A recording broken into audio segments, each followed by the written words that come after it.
Praise the lord. ఈరోజు దేవుని వాగ్దానము, వస్త్రహీనుడు నీకు కనబడినప్పుడు వానికి వస్త్రములు ఇచ్చుటయు ఇదే గదా నాకిష్టమైన ఉపవాసము. అలాగున నీవు చేసిన ఎడల నీ వెలుగు వేకువ చుక్కవలె ఉదయించును, స్వస్థత నీకు శీఘ్రముగా లభించును. యెషయా గ్రంథము 58వ అధ్యాయము 8వ వచనము. సహోదరి సహోదరులారా, దేవుడు తనకిష్టమైన ఉపవాసం గురించి ఇజ్రాయేలీయులతో ఇక్కడ మాట్లాడుతున్నాడు. ఇజ్రాయేలీయులు ఆ సమయంలో ఉపవాసం ఉండేది మంచి ఉద్దేశంతో కాదు, దేవునికి ఏది ఇష్టమో అది తెలుసుకొని కాదు. అప్పటి వారిలో కొందరు ఉపవాసం ఉండడం పుణ్యం సంపాదించుకునేందుకు, తమ సొంత నీతి న్యాయాలు ఇతరులకు ప్రదర్శించుకునేందుకు సరిపోయేది. ఇలాంటి ఉపవాసం దేవునికి ఇష్టం లేదు. దేవునికి ఇష్టమైన ఉపవాసం అంటే పశ్చాత్తాపం, న్యాయంగా జీవించాలనే ఆశ, దేవుని ఆజ్ఞలను పాటించడం, ముఖ్యంగా పేదలకు, నిస్సహాయులకు, బలహీనులకు సంబంధించిన ఆదేశాలు పాటించడం వంటివి. దేవుడు చూడగోరేది ఇదే. అంతేగాని ఉపవాసం ఉన్నామని, తామే న్యాయవంతులమని మనుషులు గొప్పలు చెప్పుకోవడం కాదు. మన భక్తి మన సాటి మానవుల పట్ల జాలి చూపడం నేర్పకపోతే, ఇతరులకు సహాయపడేలా మనలను చేయకపోతే అది వ్యర్థం. దేవుడు చూడగోరేది ప్రేమ, పవిత్రత మాటల్లో కాక క్రియల రూపంలో కనిపించేది. దేవునికి బలహీనుల పట్ల, నిస్సహాయుల పట్ల ప్రత్యేక శ్రద్ధ ఉంది. మనం దేవుని సంతోషపెట్టాలంటే మనకు కూడా అలాంటి శ్రద్ధ ఉండాలి. ఇహలోక కల్మషాలను దేవుడు అసహించుకుంటాడు. మన ఆరాధన ఆయనకు పూర్తిగా అంగీకారం కావాలంటే మనం కూడా అలా అసహించుకోవాలి. అప్పుడు ఈ వచనాల్లోని దీవెనలు మనం కూడా అనుభవించవచ్చు.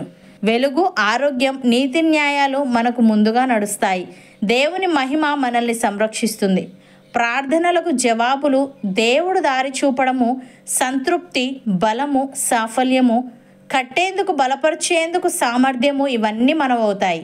భక్తుడు ఈ విధంగా అంటున్నాడు: దేవుడు యథార్థవంతుడు, యెహోవా వాక్కు నిర్మలము, తన శరణు జొచ్చు వారికి అందరికీ ఆయన కేడము. యెహోవా తప్ప దేవుడేడి?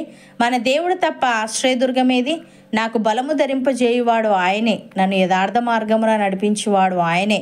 ఆయన నా కాళ్ళు జింక కాళ్ళ వలె చేయుచున్నాడు, ఎత్తైన స్థలముల మీద నన్ను నిలుపుచున్నాడు. నా చేతులకు యుద్ధము చేయ నేర్పువాడు ఆయనే, నా బాహువులు ఇత్తడి విల్లును ఎక్కుపెట్టును. నీ రక్షణ కేడెమును నీవు నాకు అందించుచున్నావు, నీ కుడి చెయ్యి నన్ను ఆదుకొనెను, నీ సాత్వికము నన్ను గొప్ప చేసెను అని. ప్రియులారా, యథార్థవంతులకు చీకటిలో వెలుగు పుట్టును. వారు కటాక్షమును, వాత్సల్యతయు, నీతియు గలవారు, దయాళులను, అప్పిచ్చువారును, భాగ్యవంతులు. న్యాయ విమర్శలో వారి వ్యాజ్యము గెలుచును, అట్టివారు ఎప్పుడునూ కదిలింపబడరు. నీతిమంతులు నిత్యము జ్ఞాపకములో నుందురు, వాని హృదయము యెహోవాను ఆశ్రయించి స్థిరముగా నుండును. వాడు దుర్వార్తకు జడియడు, వాని మనస్సు స్థిరముగా నుండును. తన శత్రువుల విషయమైన తన కోరిక నెరవేరు వరకు వాడు భయపడడు. వాడు దాతృత్వము కలిగి బీదలకిచ్చును, వాని నీతి నిత్యము నిలుచును, వాని కొమ్ము ఘనత నుండి హెచ్చింపబడును. యేసయ్య తామే నీతిమంతులని తమ్ము నమ్ముకొని ఇతరులను తృణీకరించి కొందరితో ఈ ఉపమానము చెప్పెను. ప్రార్థన చేయుటకై ఇద్దరు మనుష్యులు దేవాలయమునకు వెళ్ళిరి. వారిలో ఒకడు పరిసయ్యుడు, ఒకడు సుంకరి. పరిసయ్యుడు నిలవబడి, దేవా, నేను చోరులను, అన్యాయస్తులను, వ్యభిచారులునైనా ఇతర మనుష్యుల వలనైనను ఈ సుంకరి వలనైనను ఉండనందుకు నీకు కృతజ్ఞతాస్తుతులు చెల్లించుచున్నాను. వారమునకు 2 మార్లు ఉపవాసము చేయించు, నా సంపాదన అంతటిలో 10వ వంతు చెల్లించుచున్నానని తనలో తాను ప్రార్థించుచుండెను. అయితే సుంకరి దూరముగా నిలుచుండి ఆకాశము వైపు కన్నులెత్తుటకైనను ధైర్యము చాలక రొమ్ము కొట్టుకొనుచు, దేవా, పాపినైన నన్ను కరుణించుమని పలికెను. అతనికంటే ఇతడు నీతిమంతుడుగా తీర్చబడి తన ఇంటికి వెళ్ళనని మీతో చెప్పుచున్నాను. తన్ను తాను హెచ్చించుకొని వాడు తగ్గింపబడుననియు, తన్ను తాను తగ్గించుకొని వాడు హెచ్చింపబడుననియు చెప్పెను. సహోదరి సహోదరులారా, మనం యెహోవా యొద్దకు మరలుదము రండి. ఆయన మనలను చీల్చివేసెను, ఆయనే మనలను స్వస్థపరచును. ఆయన మనలను కొట్టెను, ఆయనే మనలను బాగు చేయును. 2 దినములైన తరువాత ఆయన మనలను బ్రతికించును. మనము ఆయన సముఖమందు బ్రతుకున్నట్లు 3వ దినమున ఆయన మనలను స్థిరపరచును. యెహోవాను గూర్చిన జ్ఞానము సంపాదించుకుందాము రండి. యెహోవాను గూర్చిన జ్ఞానము సంపాదించుకొనుటకు ఆయనను అనుసరించుదాము రండి. ఉదయము తప్పక వచ్చు రీతిని ఆయన ఉదయించును, వర్షము వలె ఆయన మన యొద్దకు వచ్చును. భూమిని తడుపునట్టు తొలకరి వర్షము, కడవరి వర్షము వలె ఆయన మన యొద్దకు వచ్చును.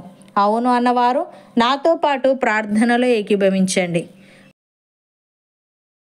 పరిశుద్ధుడా, ప్రేమగల తండ్రి, నీకు అంగీకార యోగ్యమైన ఉపవాసం ఏంటో, మా ఆరాధనను నీవు స్వీకరించాలంటే మేము ఎలా ఉండాలో, మా ప్రార్థనలకు నీవెప్పుడు జవాబిస్తావో తెలియజేశావు. తండ్రి నీకు స్తుతులు.